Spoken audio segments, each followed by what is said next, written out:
Hey guys, JF here and welcome back to another video. And this time though it's going to be a very special video because I have with me a very special guest. You know him online as GamingCult, but I know him as my cousin. Welcome. Welcome, nice to be here. It's actually an honor. I've been watching your little videos. That's an honor for me. You have a bigger social media following than I do. Well, it's just I've been on it for a while. Yeah, let's start by just mentioning what the GamingCult name is. Yeah. Basically, I've been doing the gaming stuff for a long time. I used to also write for newspapers, also write about gaming, write about on websites. I used to work for various. And GamingCult is not what you think. You guys think. Not into monsters. Oh, I'm into monsters quite a bit, but it's not related. Cults. Yeah, not related to cults. To be honest, it was gaming culture. Okay. So it was supposed to be my plan B about gaming culture. So I chose GamingCult because it runs better on GamingCult.com versus GamingCulture.com, which maybe now sounds a little bit better. But the cult thing is not me worshipping the gaming gods, which maybe I should be. All right, so yeah, it's an honor to be here. Well, thank you very much. And we finally get to catch up. We finally get to see each other. We live in the same city, and for years we haven't seen each other. We did try during COVID. We did attempt it, but well, COVID was a little bit harder. But yeah. I'm just happy you're finally here. You're in the dungeon. You're in the lair. You get to see where I slay dragons, and by dragons I obviously mean drink lots of whiskey. But anyways, so welcome. Yeah, so thank you for being here. And a little fun fact. I mentioned earlier that Andrea is my cousin here, and in our family we're actually 12 cousins, all of which are boys. And in those 12 cousins, you are the oldest cousin, and I'm the youngest cousin. But I find that, funnily enough, today. For you, I feel like I have more in common with you than anybody else because we're both into gaming, we're both into game collecting, we're both into the same music, I think. Yeah. We're both into filmmaking. I like to think that had a big influence on him. To be honest, if we want to go a little bit far, I used to babysit him and his brother, so I think I brought the little horror aspect a little to their lives. For me, it's no surprise I'm into gaming. It's no big secret. I've been molded by you guys, all 12 boys. I'm bound to be playing games, watching horror movies I'm not supposed to, and listening to hardcore music. So for me, it's no surprise. But for you, I'm curious to know how you got into gaming because you were the first baby. For me, like I said, for me, it was bound to happen. But for you were the first child. How did you get into gaming, and how did that extend into game collecting? So actually, it's an interesting story, and it goes to filmmaking. My number one love is film. So, as a kid, my parents I was doing the math the other day, which Star Wars movie was the first Star Wars movie I saw? The first one was Return of the Jedi, because Star Wars came out in 77, I was born in 78, Empire Strikes Back came out in 80, and then Return of the Jedi. So I saw Return of the Jedi probably in a drive-in theater, because in Grand Falls there's no theaters. So yeah, my love of gaming started with movies. Now, you're probably thinking, where are you going with this? Well, back in the day, there was no stories to video games. So no. I was playing my video games, and I was making stories with them. So I felt like the director. I was directing those games. So playing Defender on the Atari 2600, I would be going, like, I am Luke Skywalker, saving all the little people, going in, going out. So for me, once again, it goes back to film. It was me directing my video games. So as gaming went farther, story-driven, etc., I kind of tuned out a little bit more because I could not be that director. But yeah, that's how I really got into gaming. In part of film, I could manipulate what's on screen and play with it. So that's really cool. Yeah, I would have never thought of that, but that makes total sense. So enough about me. How did you get into gaming? How did I get into gaming? Well, once again, like a big part of why I got into gaming is all of you guys. We also have another cousin who's closer of age as me and my brother, and a lot of the time he was considered, like, for us to be the cool cousin back in the day because he had all like the coolest toys, the little motorbike and a buggy and all that stuff, the coolest yard, and he had all the coolest games. And I remember learning about some of the games I still play today through him.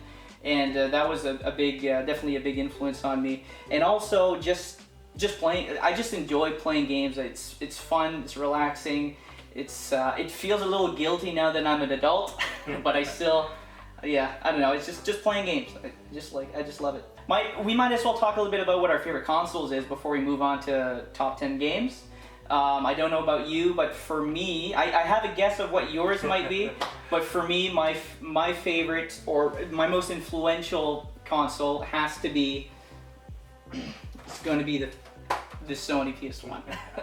It's going to be that. I love my NES to death, but once I learned about this console through our cousin, the cool cousin I was talking about, it was game over from then on. And we actually we pled my parents so long to get one of these, and my parents said, well, if you want a PS1, you're gonna have to sell your NES and all your games. And it was sad. It was sad, but this is the magic box. We had to have this, so we were just get rid of it. We need the PS1. I have to ask, is it modded? It is not modded. It is not modded. No, our childhood PS1 was modded. Okay. That one we actually ended up selling to get the PS2. So my favorite video game console, which let's see if he guessed it, is the Sega Genesis. Actually, I thought it was going to be the Dreamcast. So it gets there towards the point, but my favorite console of all time is definitely the Genesis was the closest thing to, you guys will see a keyword when I start showing my games, the arcades. The Genesis was the first video game console to bridge that home to arcade. Then it got better with the PS1 and Sega Saturn. After PS1 and Sega Saturn, you probably saw the arcades disappear, but you probably did not grow up in arcades. No, my arcades were McDonald's. Remember the booths with this N64 and the GameCube? That was those were my arcades. I literally grew up in the 80s, the late 80s, early 90s. My Fridays were spent on arcades in Grand Falls. But the Sega Genesis was the console that just bridged everything together. So Sega Genesis is my favorite console of all time. I still own, sorry Dad and Muck, I still own the original Sega Genesis Mom and Dad bought us. I still have the Sega CD Mom and Dad bought us for Christmas years by. Favorite console of all time. No, bar none. You were the only person I've ever known growing up who had Segas. I remember growing up, going to your parents' place where you also lived at the time, and yeah, you were playing the Dreamcast, and you kept telling us how the Dreamcast is so much better than the PS. Look at those graphics, man! Look at those graphics. So yeah, let's talk about games. Okay, so if you don't mind, I will start first. Go ahead.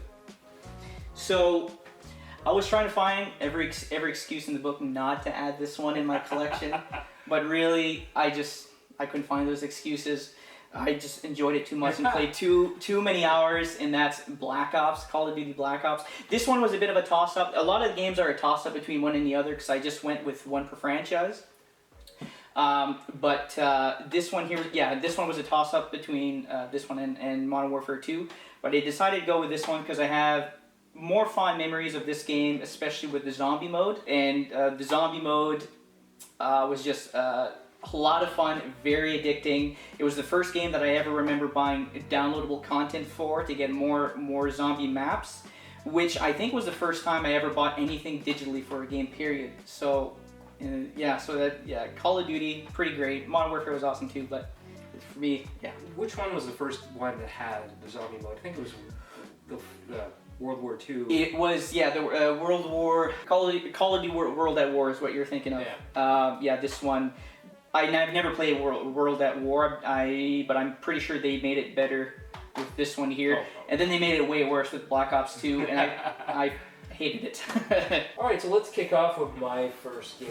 I am going to go, you're going to see the generation gap here. I am going to go a little bit more old school, and a bit more modern. A bit more modern. So let's start with my first game. It is Metroid on the NES. This game, I kind of prefaced it a little bit earlier, I'm big into horror movies. This was the first game that put eerie in the entire thing, the music, the atmosphere. You have to remember, back in the day, graphics were simple point and click.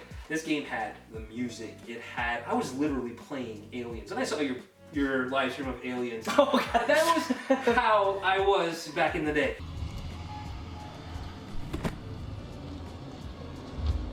Yeah. You would hear Metroid is quite possibly the best franchise that Nintendo has no clue what to do with. Metroid is my top game. This is Ridley Scott's Alien on a cartridge playable.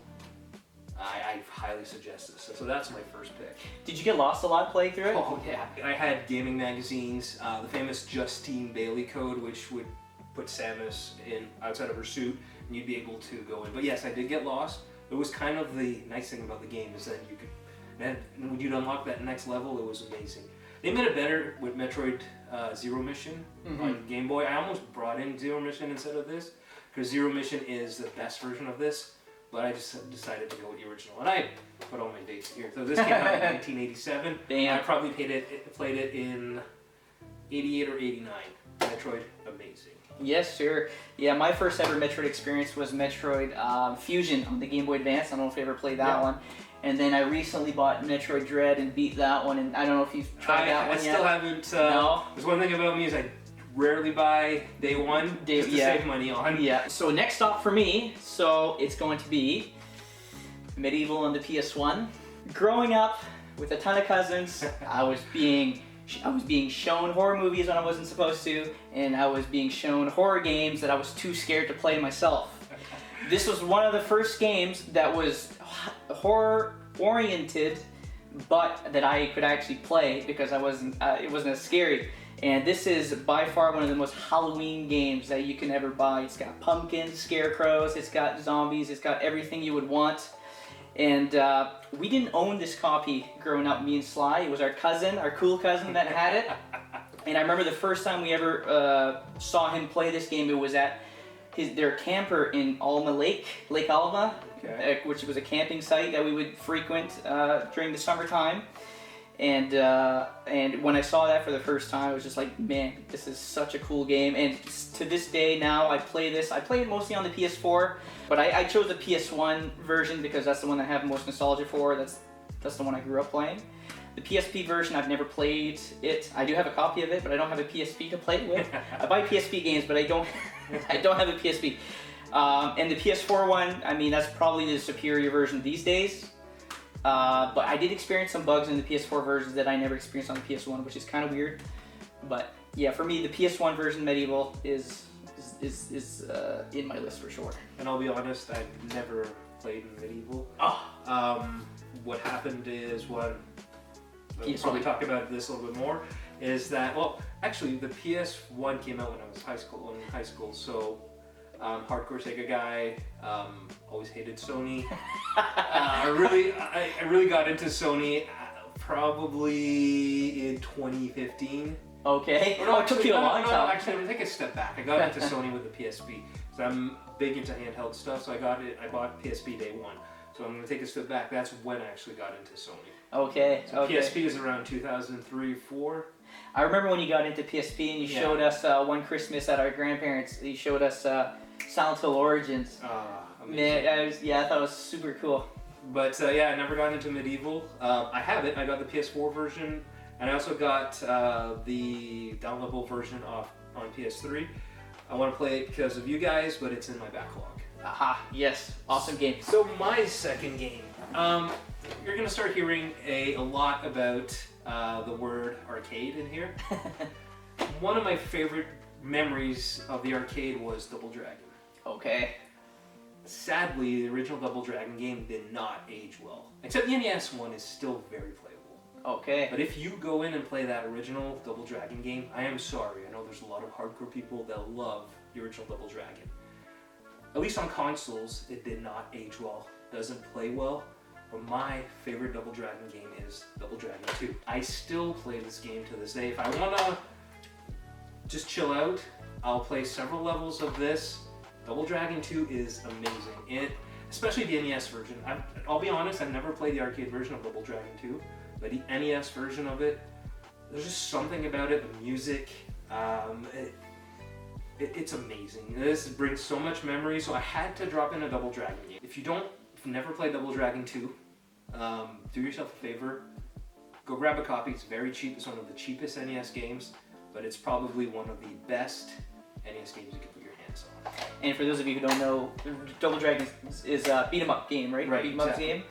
Yeah, and from what I can tell, a lot of the people who talk about Double Dragon online, they do feel like the number 2 is the preferred one out of the series. But yeah, I have a copy myself. I have not played it yet. I do plan on it, and I have Double Dragons 3 as well.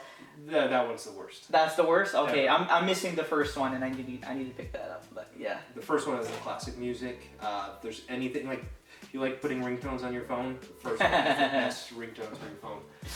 yes, sir. Right now, I think I have Goosebumps theme song as my ringtone.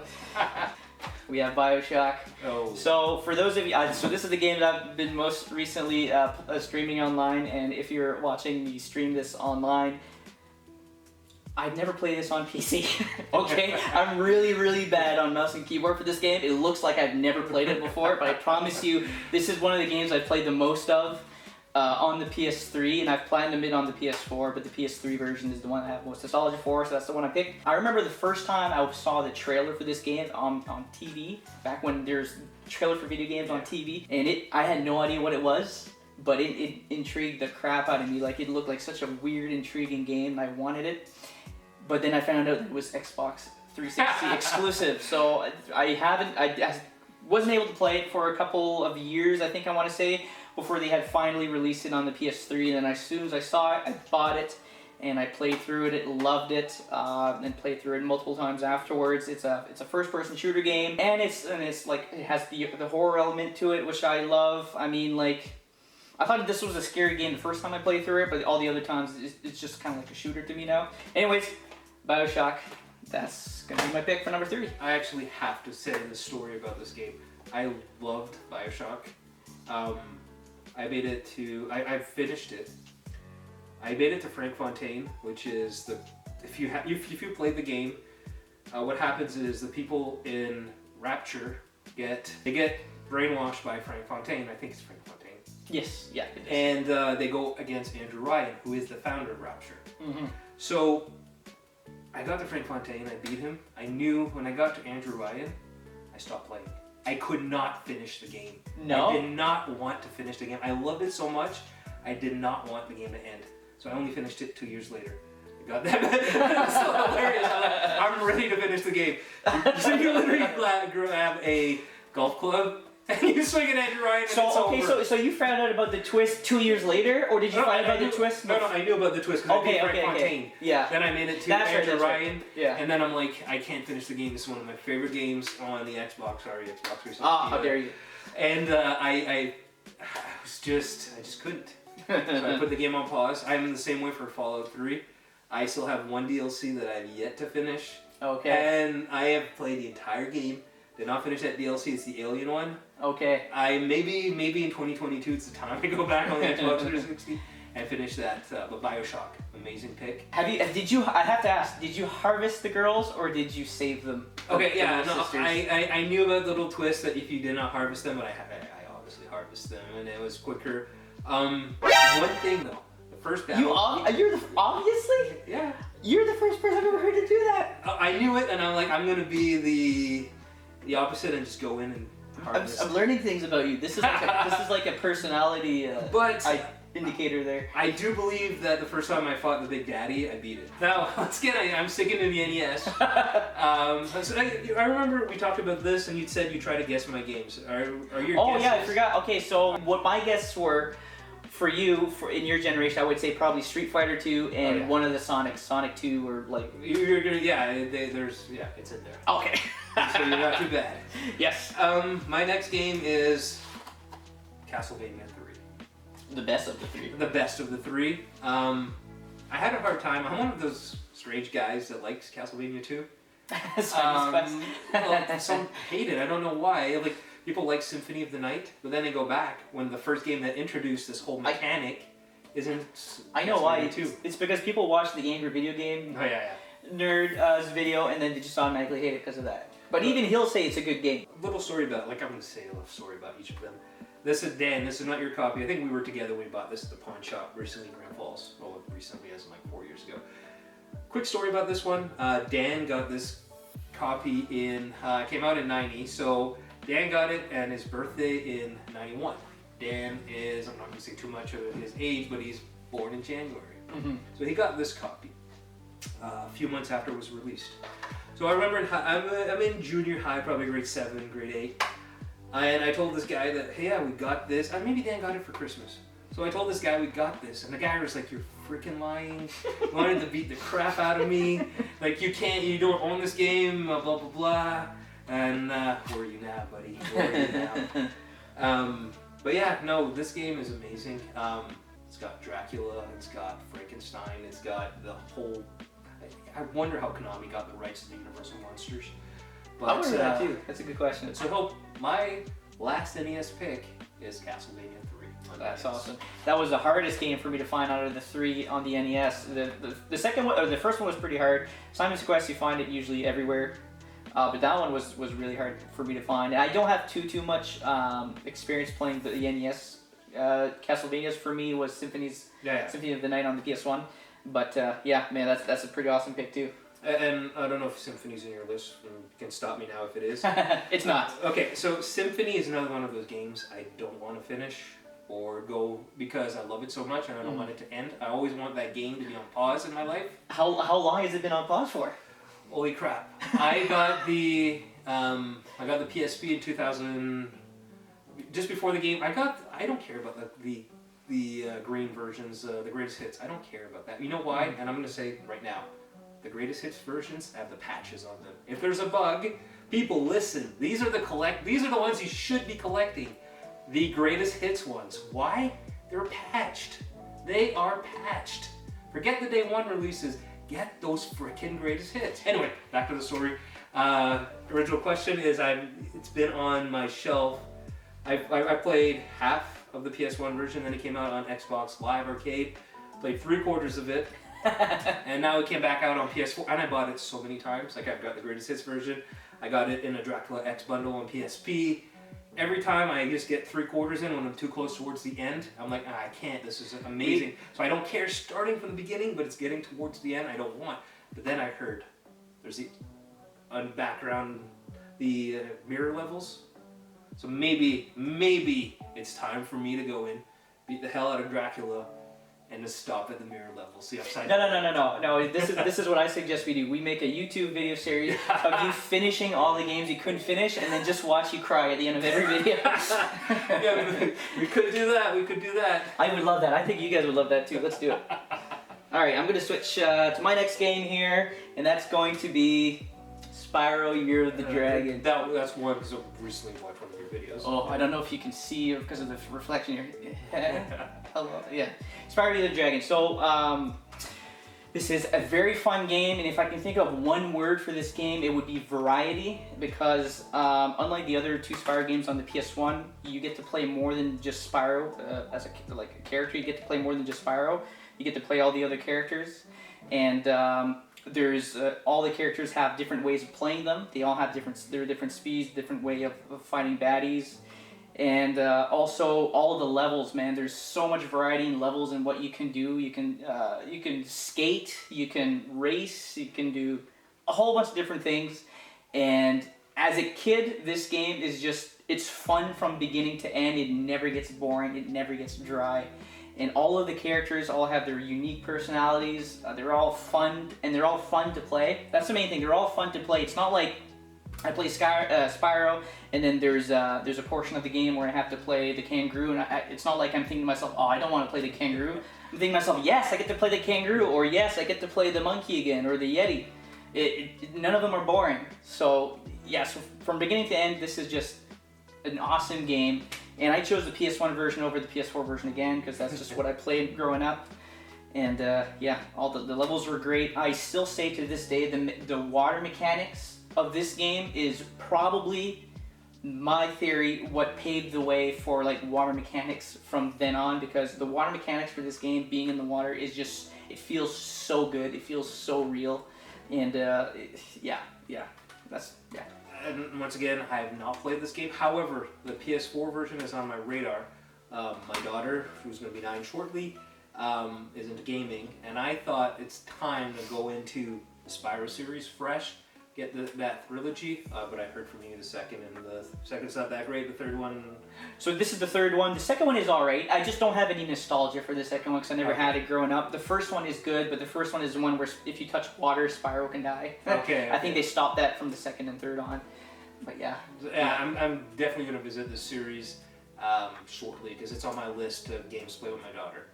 So. And there are, like Medieval, there are some bugs in the PS4 version that I never experienced on the PS1, so that's just something to watch out. But still, between the newer Spyro games, remakes, and the old one, the superior version is probably the newer ones, just especially for kids these days. Exactly. The visuals. But yeah, that's Spyro. My next pick. So we're done with the NES portion. Here's what you probably predicted: the Sega games. I don't have as many Sega games as you would think. How many Dreamcast games do you think I have in this list? I'm gonna say 500. No. Oh, okay. It's only one. Oh, what? And you'll probably be surprised when that one shows up in my list. You probably have it in yours as well. No, I gave it a little bit too much. So the first game on my Sega Genesis list is you've actually. Let's go with the sports game first. NHL Hockey 94. NHL 94. The best sports game to date. People say NHL Hits beats this shit. No, NHL 94. I still play. It's so good, people. Like, if you want an EverDrive, or people update these with the rosters every year. So you could play NHL 94 with the current NHL roster. That's insane. And so this is the best. So I brought it twice. It's not going to count in my list. This is my original copy. So we're going to talk about how long I've been collecting, or we were. I've always been collecting. I keep what I have. This is my original copy. My parents bought me on my birthday, probably in 94 or 93, because they always came out a year before. And I found this at one of our pawn shops recently. Big Sega CD dude, you'll see shortly. Improves on this, but NHL 94. You want me to tell me a little story about this? Absolutely, I want to hear it. All right, so I used to live across the street from my high school. I remember. This came out, and every noon we'd just run to my place, me and my friends, and we would play nonstop NHL. We'd listen to music while playing. Like, this was like my Nirvana phase. My NE phase was NHL 94 and grunge rock, punk, etc. So we would play the shoot balls out of this every noon, nonstop. We only had one controller at one point. We'd grab a Atari 2600 because it had the same port.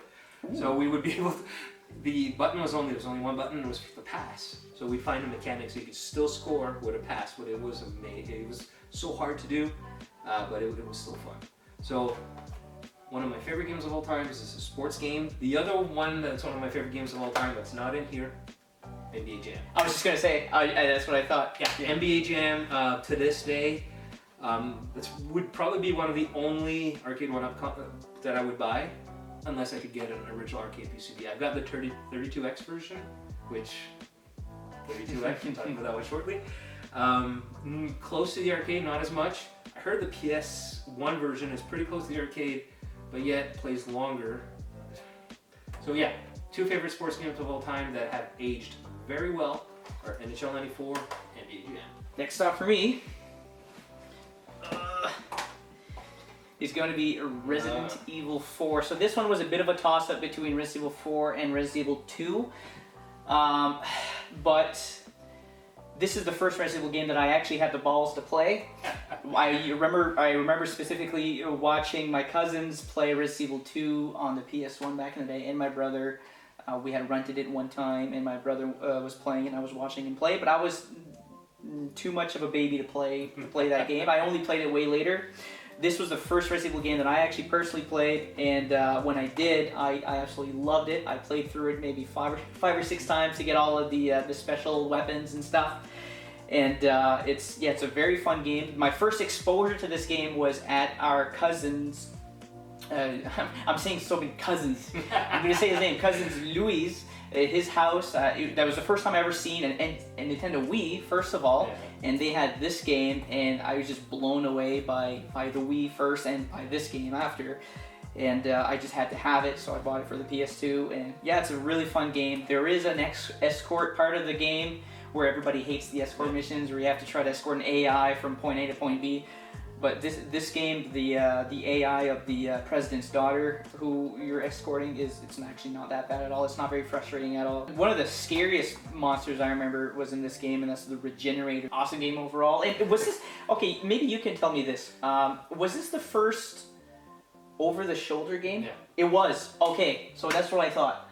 I'm laughing because this is another one of those games I love so much, but I don't want to finish it because I don't want it to end. I am crazy that way, but I want these games to continue on. It's also one of the games I bought so many times. I own it on the GameCube when it was exclusive to the GameCube. Mm-hmm. I bought it on... Yeah, that didn't last long. Yeah, it didn't last long. I bought it on compilations. I have it on PS3. I have it on PS2, obviously. But this is one of those games I cannot finish. Now, what do you think about they're remaking this game, which personally I don't think needs to be remade. One of the greatest games of all time. The irony is they remade Resident Evil 2 in the style of this, and now they want to remake this one. What's your thought on that? Why are you breaking the news to me? I never heard of this. I never heard of this before. It's probably coming out this year too. Well, you know what? See, like this game was the PS2 and the GameCube. They're considered as classics. I know. They're considered as these older systems. So I think it's. Yeah, it was bound to happen regardless, but to me, it doesn't feel like that old of a game. No, it's already as good enough as it is. They're going to use that RE engine for the RE7, etc. for this.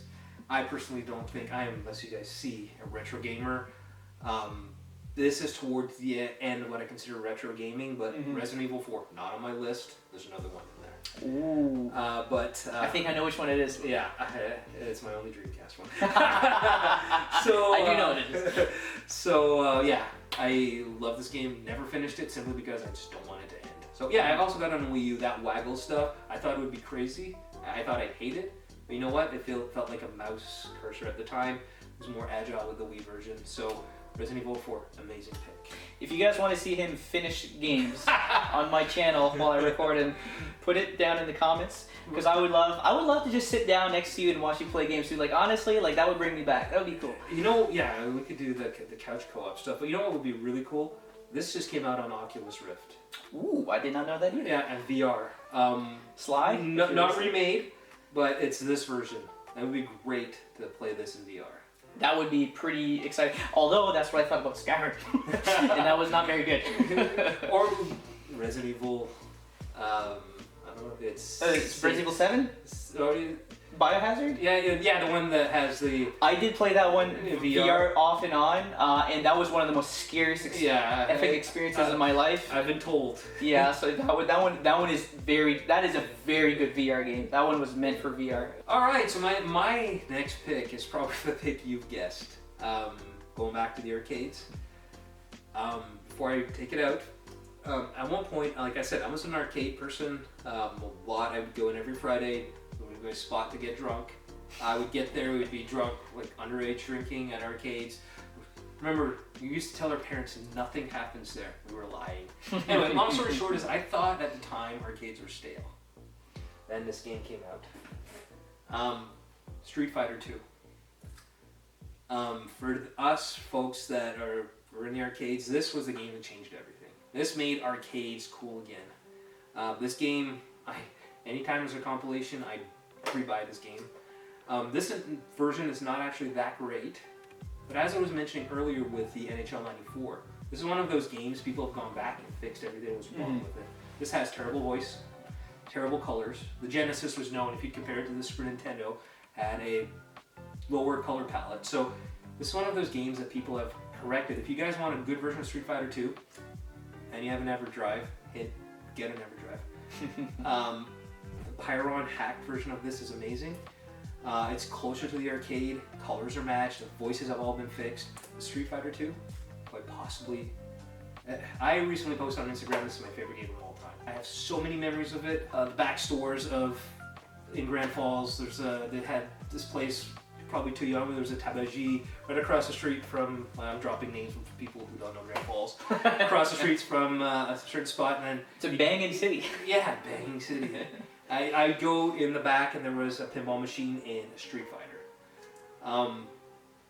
once again, high school, we would either go to my place play NHL, or then we'd go down the street, cross the bridge, and go play Street Fighter. I chose the Sega Genesis version because I wanted to keep the Sega Genesis thing going. But really, I recently bought the PS1 version, Collection 2. Okay. It's a port. So it's basically your arcade game. The most modern versions of Street Fighter 2 on Switch, etc. are emulation.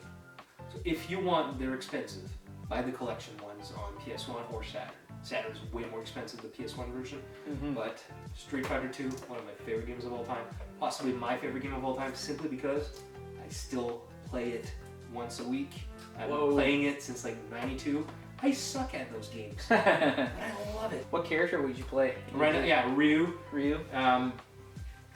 When I was younger, I played a lot of Blanca, simply because you could spam his, you get his shock move, and the ball was easy to do. But yeah, Ryu's my main character now.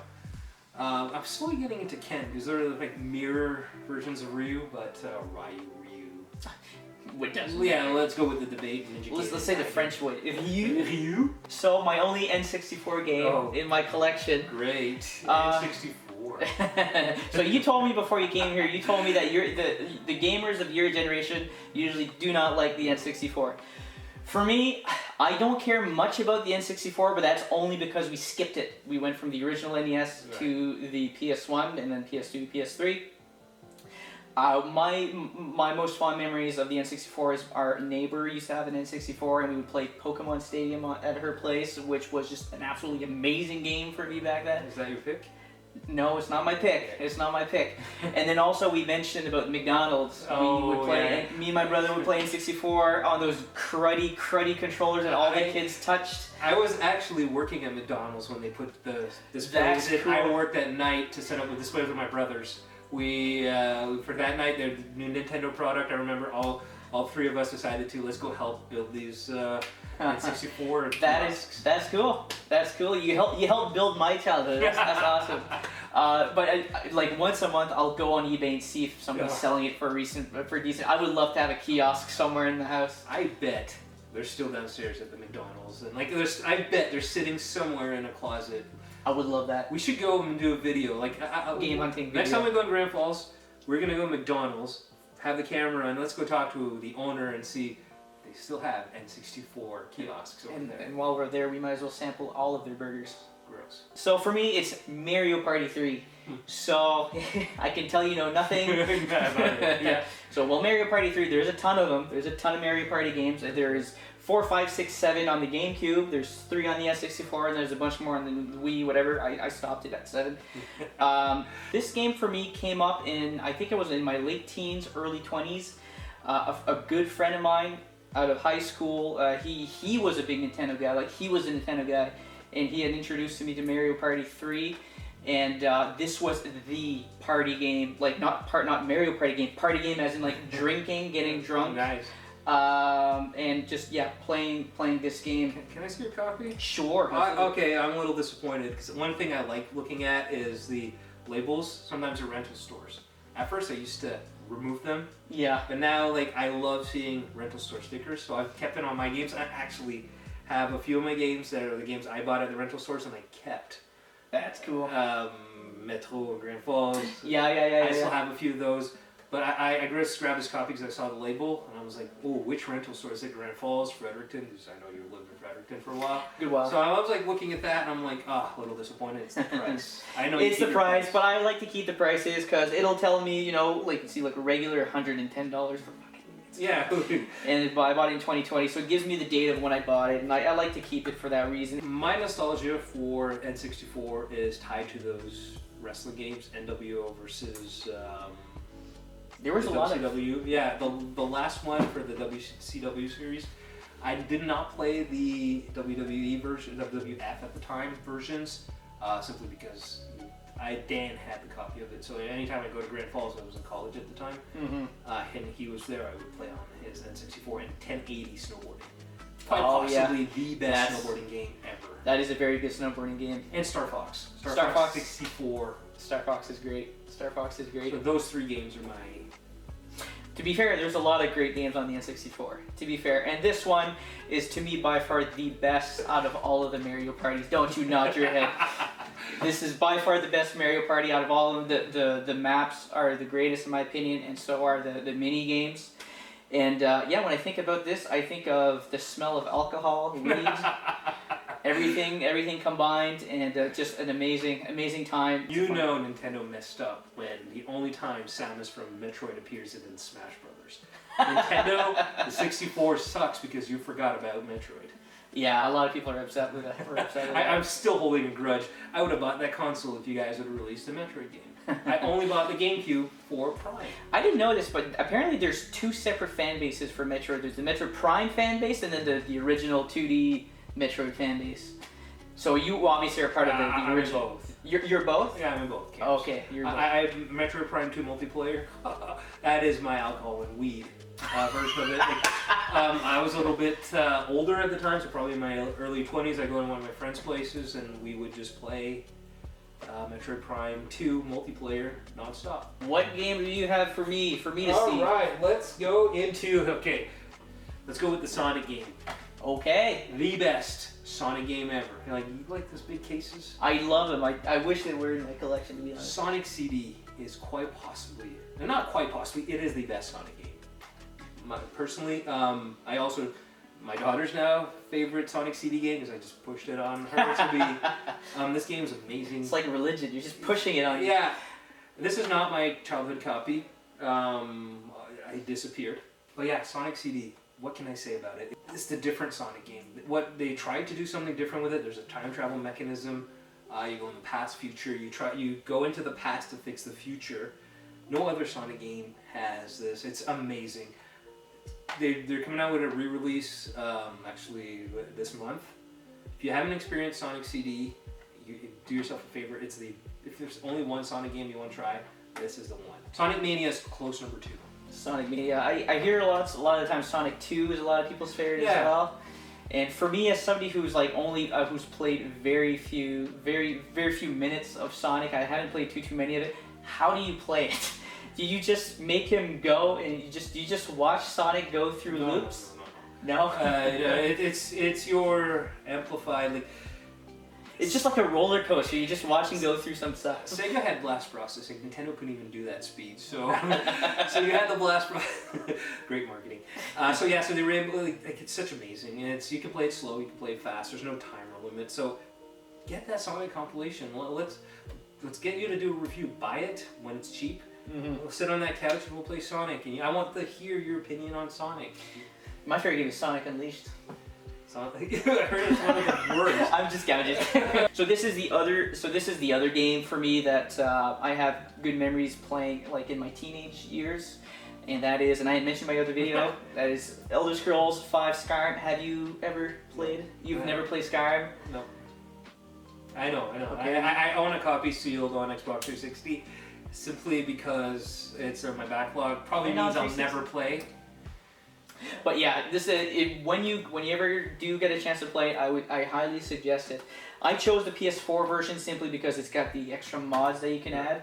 But I've played this game mostly on the PS3, the original copy, and then I had upgraded to Legendary Editions that included the DLC, and now the PS4 one, which includes, like I said, all the mods. The only thing is the mods is going through the mods is kind of like going through Netflix, where you want to either pick everything or pick nothing. You're just going through it for hours and hours, and what you do end up picking.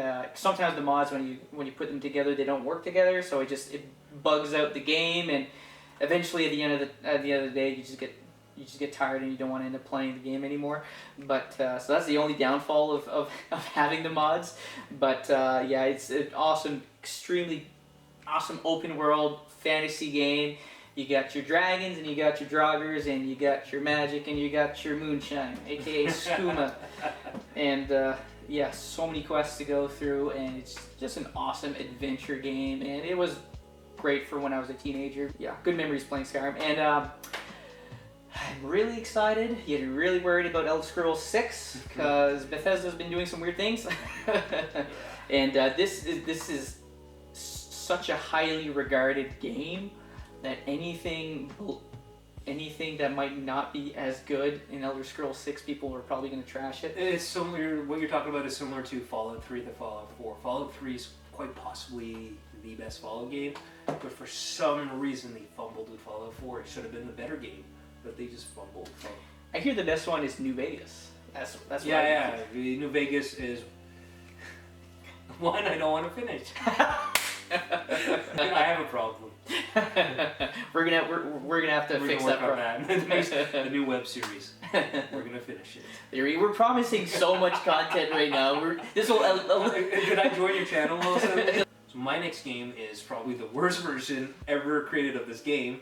Oh. However, I'll have more. So I had to put this game in. It's Doom. Quite possibly the best game ever made. This is, I'd say, probably the worst version is the Super Nintendo version. But the 32X version had bad music, etc. I've been playing a lot of this version recently because there's a new mod that came up. I'm telling you, man, get yourself an EverDrive. They fix these games. So Doom is now open source, I believe. Somebody can correct me if I'm wrong. They redid the entire game called Doom 32X Resurrection. Oh. It plays amazing. So the worst version is now the best version because somebody redid it from the ground up using what Sega should have done in '96. Use the chips to their advantage. This mod can even, if you have your 32X connected to a widescreen TV.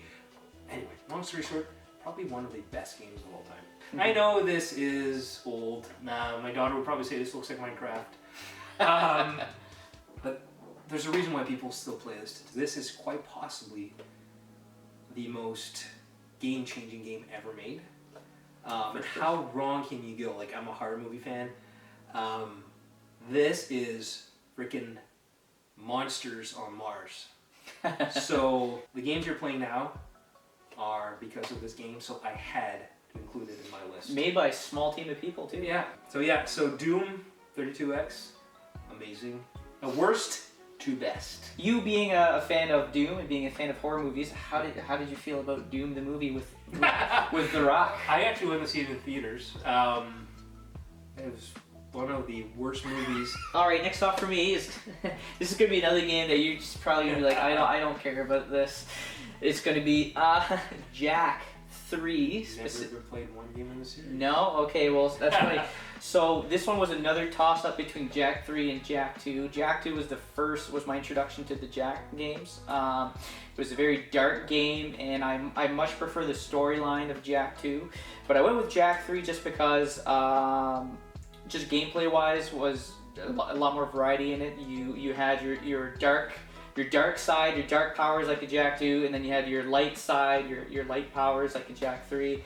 And you had more places that you can go to. You had your desert city, but you could go revisit the city from Jak 2, which I thought was really good. So overall, the gameplay-wise, there's just more content, and I enjoyed that aspect of it. If you would have asked me what my favorite game of all time was when I was a kid, I would have said just the Jak games, because that was my obsession back in the day. And this is one of those games where, like, so Jak came out around the same time as Ratchet and Clank. Right, I always see those games in the same vein. Yeah, in the same, exactly. I was so biased towards Jak that I refused to buy anything Ratchet and Clank. Obviously, I regret that today because a lot of people say the Ratchet and Clank games are very good, and a lot of people will say it's superior to Jak. And it's likely true because we still see Ratchet and Clank games where's today. Jak now? And where's Jak now? Although Naughty Dog, they did say that they usually stop at the third of every series, except for maybe Uncharted 4 because everybody kept pushing them to make a fourth game. 6, 7, 8. Jak game is definitely near my heart. It's one of those games that I have not played in probably over 10 years, but the nostalgia is just too strong on this one for me not to add it to my collection. I'll be honest, I have played Daxter on PSP. Ooh! That was probably a great game that I haven't finished. Now, that's not because I did like it too. I didn't finish it because at the time I was reviewing games, so I would play 3/4 of the game, had enough, and I'd write a review for it. So I have not finished Daxter, but it was such an amazing game. Did that ever come out on PS2, Daxter? Because I know at one point they were re-releasing PSP games on PS2. It did not. The Ratchet and Clank game I think it was Secret Agent Clank did release on the PS2, and that was originally a PSP game, but not the Daxter game. Let's hope the new PS Plus tiers brings Daxter to the big screen, because that would be a game I would go get for And that's one of the few Jack and Daxter games that I never played because I don't own it. I have the game. I don't own the console. It's going to be a treat. I go back to the series if they ever put it on the new PS Plus tiers. Cool. All right, here's what you've been waiting for a while. My first Dreamcast game. Now, I would say this is once again one of the best games of all time. I decided just to go all out, one of the best games of all time. Let me preface a little bit of this is, I don't think I mentioned it earlier, I skipped pretty much the PS1 generation and the Saturn generation, so I did not know about this game until the Dreamcast came out. I told this to Jean at one point in my life, everything comes to the Misfits and punk rock, and so anyway.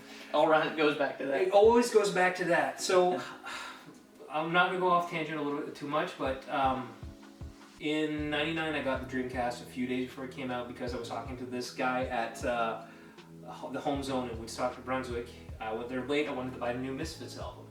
So we were talking about video games, talking about the Misfits video games, and the guy said, he was like, are you into video games? I was like, yeah, but Sega Genesis. I'm still playing my Sega Genesis. He said, Sega Dreamcast is coming out in a few days. I'm like, Dreamcast? It was 2 days before school started. I had worked all summer long. I asked the guy, how much is the Dreamcast? He was like, I think it's like $225 Canadian. I got it 3 days in advance. Okay, I needed to preface that story. That's cool. Once again, Misfits and punk rock. I met this guy, I think his name was Frank in Woodstock again. So we were talking about, I had the Dreamcast, and I had House of the Dead too. I was talking to him about video games, and we were horror movies, etc. So we were talking about Evil Dead, Army of Darkness, and then he told me about this game called Resident Evil 2. I did not, let's preface this, I'm in 1999, skipped the PS1 generation, skipped the Saturn. Saturn only had Resident Evil 1. So I think it's around 99 anyways that Resident Evil 2 came out. So we were talking about this game. So he said, lend me your Dreamcast, which at the time was like 2 weeks old, and I'll lend you my PS1 with Resident Evil 2. I was like, sure, but you're saying this game's so amazing. So Resident Evil 2 is Night of the Living Dead in a police station. And when it came out on Dreamcast, had to pick it up. So why this version? Why this version over the PS1 version? They did multiple ports of this. They did one on N64. They did a port on it on, like the PlayStation's not the port, it's the original copy. They did the PC port. This is pretty much the PC port. The PC port had better frame rates, had better cutscenes, etc. So this is the PC port. But I consider this, I know one of your picks what it's going to be. I consider this the best series. Horror series ever. They kind of went off the mark and then came back with Resident Evil 4. Resident Evil 5. Yeah, go ahead. I will say a lot of people, Resident Evil 5 gets a lot of flack, but I finished that one. I liked Resident Evil 5. Oh, I loved it. I enjoyed it, especially the part where Chris punches a boulder and destroys a boulder with just his bare fists. Amazing. And then we had Resident Evil 2, but it's still, this is like the George Romero Night of the Living Dead. I have the remake. I played for about an hour or two. Love it. But it's not this game. This game, the tank mechanics, which are terrible, to this day, they haven't aged well, but it's still worth playing because this is Night of the Living Dead, Dawn of the Dead, Day of the Dead in video game form. Did you know that Resident Evil, the movies, George Romero was initially attached to making the movies, and then they decided to go on a different direction? I actually have the script and I read it the start of it. So the split-in wasn't made, but it was actually a very big departure from it. Because he had no reference, he never played the games. Exactly, it was such a departure from it that I'm glad he didn't make it. But did you also know that he did a commercial for it in Japan? If you look at Resident Evil 2, there's no, I don't know that. George Romero commercial. You could put it in the clip. I bet in this, cue it up.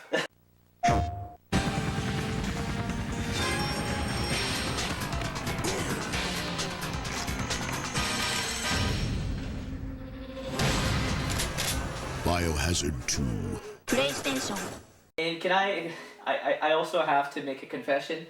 I didn't know that Resident Evil 2 ever came out on the Dreamcast. So when you mentioned Resident Evil on the Dreamcast, I thought you were going to be saying Code Veronica, because that's the game that I remember you playing when I was a kid at your place. I never knew that Resident Evil 2 was on Dreamcast. Yeah, I don't even own a copy of Resident Evil 3 because I don't like that game. I don't like that game. It felt like an expansion pack, and I never really liked it. I got the remake, which is not as bad. But I could never get into Resident Evil 3 simply because it felt like an expansion pack of Resident Evil 2. I think for me where Resident Evil got bad was at 6. That's when 5 was, in the air. I personally liked it. 6 though, that's when it was just... I was a massive Resident Evil fan, and I could only play I played 2 hours of Resident Evil 6. I played 10 minutes. I was still in a tutorial, and I'm like, I've got enough. Yeah, I had 10 minutes and I was done. I just couldn't do it. I own the game on, it's my same 360 version. I put it in there, and it's been on my shelf since. It's a terrible game. People say it aged well. It's now... No. I don't know. I don't even want to try it. They'll have to... I don't know what they'll have to do with it to make me want to play it. Yeah, it's just going to be one of those games where people are going to say, like in the future, 10 years from now, people are going to say, it wasn't a very good Resident Evil game, but it was a decent game, just not a very good Resident Evil game. And you hear that with a lot of the Silent Hill games these days, 2-5, Homecoming, and Silent Hill Downpour. They're good games, they're just not good Silent Hill games. Right. And when you put in corn in a Silent Hill game, that's when you know your franchise sucks. Down to the last 2. So, this one was also a toss-up, a little bit of a toss-up, but I'm only going one per franchise, and that's going to be Metal Gear Solid. And it was a toss-up between this one and Metal Gear Solid 3 Snake Eater, because that one was also a very amazing game. Quite a bit more mature even than this game.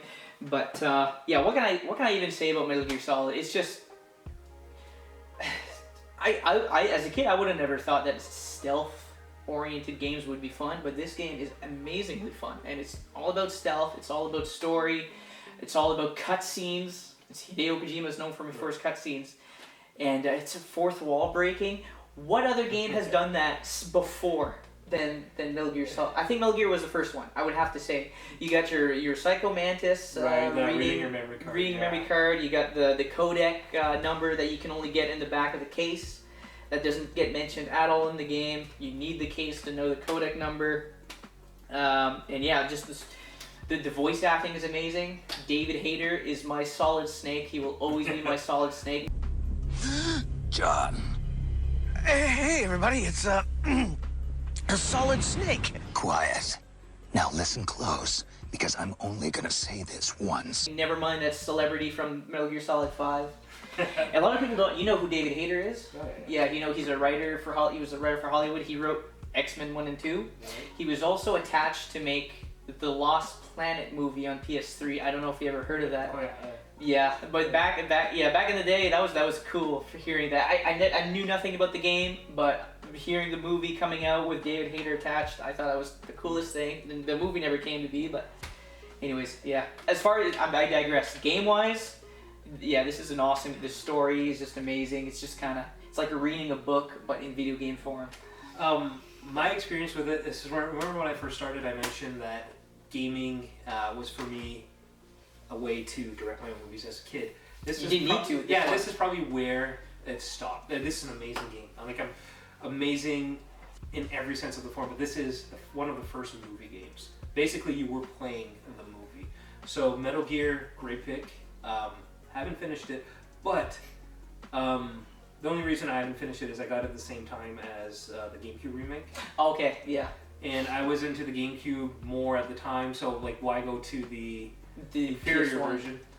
However, this is something that's pretty cool. I've got a disc that lets me play this with enhanced graphics on the Dreamcast. Whoa, that's cool. So that's something we could talk about some other day. So Metal Gear Solid, a great pick. I also have a metal pick. It's not a Metal Gear Solid. Now you've probably never seen one of these games before, and these are Neo Geo games. No, they're not porn movies. They're not Neo Geo games. They're massive. I don't know if you have a VHS tape. Not around. Not right now. Metal Slug 3. The second level is a zombie infestation. You go into, it starts, there's zombies. And you remember I told you I brought this, Return of the Living Dead, an amazing movie. This game has Tarman. Oh, it does? It does. It says brains and everything.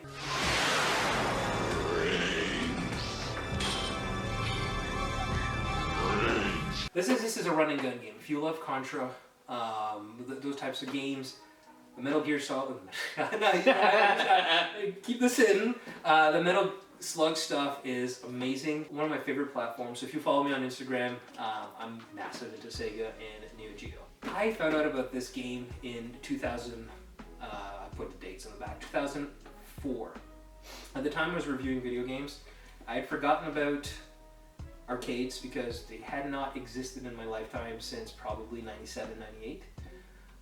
We live in rural, even though if you live in a city, arcades were gone by the late 90s. Yeah, especially in Grand Falls, it would be. Yeah, well, and so this game came out on Neo Geo originally in 2000, but for me, I hadn't seen an arcade in a long time.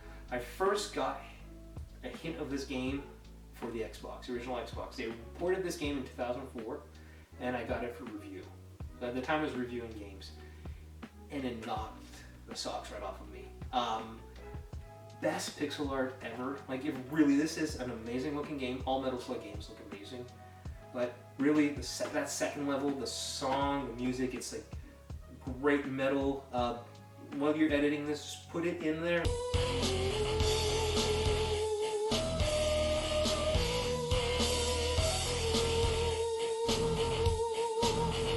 The song on the second level is amazing. Full of zombies. You get hit by a zombie, you turn into a zombie. One of the best games of all time. This is the arcade version, so I'm gonna talk about that later, but cartridges are massive.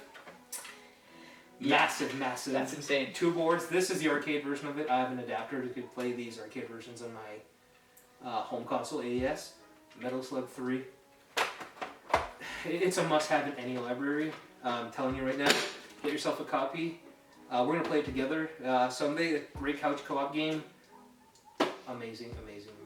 Okay, and the last game for me, it's going to be the game that introduced me to horror games. Silent Hill. The first Silent Hill. So this, I remember our cool cousin had this game. And I remember sitting on me, my brother, and him, we sat on our bellies. We laid down on our bellies in our grandma's living room, looking at the old TV, playing this game on the PS1, and it just blew my mind. It was just so amazing. The camera angles that were like Hollywood-esque, especially at the beginning of the game. Just the vile creatures. Especially the North American version. Why? Because the North American version is the least censored version out of all of the versions. You get more so than UK and even more so than Japan. You got this for $60? I got this for $60. Nice. And then I almost bought it again for $29.99 at our local pawn shop, Parlor Pawn, and then Retro Rivals. I don't know if you know them. Yes, I know them. And Retro Rivals showed up. The Mr. Guy, I forget your name, you came in, you yelled at the game, you took it from me, and I was just standing around. I was like 15 minutes, I was just pondering, I should buy this game again, I should buy this game again. And then they just showed up and then they took it. How dare they? But yeah, Silent Hill, man, yeah, just a beautiful game, terrifying game. It was a toss-up between this one and Silent Hill 2, but I had to pick this one because it was the most influential for me. Silent Hill 2 obviously has the better story overall. Not to say that the story for this one was bad, because it really wasn't. And then it launched a movie eventually that came out. I think it was 2005, 2006. A lot of people hated it when it came out, but as the years go by, Silent Hill the movie, the first one, is starting to become quite the classic. I actually enjoy it. Yeah. Don't watch the second one though. The second one's terrible. No, don't watch the second one. So let's go. We talked about Neo Geo. This was going to be early on in the picks. This is the AES version. This is Samurai Showdown. Whoa. Samurai Showdown is an amazing. This is the Japanese version because we're talking about Neo Geo prices. The Japanese AES stuff is less expensive. I got this one for under $100 again. This is a common Neo Geo game. So this one, even if you start collecting right now, you probably own this Samurai Showdown 2, which is better than this. But I'm going to talk about why I chose this one. There's a few games you probably own, but then it gets expensive. The main difference, like this, is These look like cartridges. This is the home console version. Okay. So you see, you got your front label. These are way more expensive than your typical MVS. So they had the MVS, which was the arcade unit, and the AES. They were basically the same game, except they were in these shells. So if I want to play MVS games on my AES, I need an adapter. Okay. I don't know if you remember in the NES days, we could rent games, Famicom games with the adapter at the stores. I don't remember that, But but it was a thing. yeah. I do know it was a thing, yeah. So why did I bring Samurai Spirits, aka Samurai Showdown? It's basically was to preface the Neo Geo console was one of those consoles that, not console, but arcade. I always associate this with the arcades. It's because, like I said, I was big into arcades, and at the time there was Street Fighter. Then there was a little game called Fatal Fury. Fatal Fury was not as great, but I still enjoyed it. But this game came out. This was one of the first games where it was weapon-based fighting. Whoa, okay. So you were a ninja. For people my age, in the 80s, there was a lot of ninja cool movies, samurai movies, and this one had blood. This one you could just slice people up. It was actually a great fighter. It was time-based, so you couldn't do like Street Fighter and just spam the fireball. This was like you had your heavy attacks, your low attacks, your weapons, but you had to be very careful because one bad move let you vulnerable and the other person could just kill you with one swipe. Samurai Showdown really changed everything. So if there's two series I could say are the best fighting games, is the Street Fighter series and the Samurai Showdown series. If you guys want to play a good game, get the 2019 version of Samurai Showdown. This is one of those games like Doom that they remade. The 2019 version is amazing on PS4. I double dipped and I also got on Xbox One. And what do you know about Samurai Showdown on the PS2? Because I bought that one for my brother years and years ago for Christmas. It was like $2 at probably. That one's actually a good version, Samurai Okay. Showdown.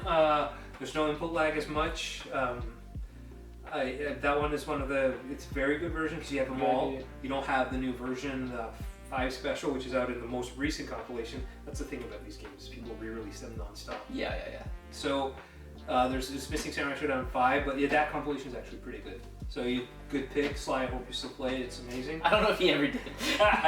Well, all right. Well, Andre, thank you very much for coming down and visiting me and doing this video with me. Where can people find you? Right now, really, I'm on Instagram, but I couldn't get the GamingCult name for some reason. So instead of an I, it's a 1. But I'm really trying to push my presence outwards because I want to start doing some production stuff, etc. So really, if you want to follow me, go on Twitter at GamingCult.com. At GamingCult, sorry, not .com. And I'm on Instagram, but anything I post on Instagram flows through my Twitter account. Probably going to relaunch my website shortly just because I want to just push my work there. Working on small projects, probably going to do some film work this summer. Mini stuff. I'd like to do some more partnerships like this with Jack, and yeah, should be interesting. We're gonna have to play Mario Party 3, and I'm gonna have to get you to enjoy N64 a little bit more here. You need to appreciate all aspects of game. All right. Sounds good. All right. Nice being here. All right. See you guys. Bye.